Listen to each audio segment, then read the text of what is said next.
Here I have VIVO Y200, and today I'm going to show you how to set this device up. So to do this, firstly you should select preferred language. I'll just stay with English. Tap Start. Then you have to select region. Could be Croatia, maybe Cyprus. Okay, could be Austria. Then you should agree with all this stuff. Just tap here, tap next.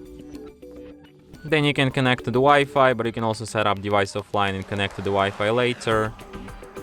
Then you have to set up date and time. Then you have these Google services, which I suggest you to turn off. Tap accept. Then you can set up screen lock, but you can also just skip this step and do this later in settings.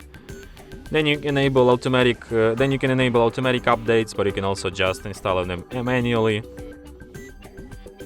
Tap disagree. Then you should select system navigation mode. Could be buttons, could be gestures. I prefer gestures. And device is all set up. And that's it. Thanks for watching. If you find this tutorial useful, don't forget to hit that like button and subscribe to our channel.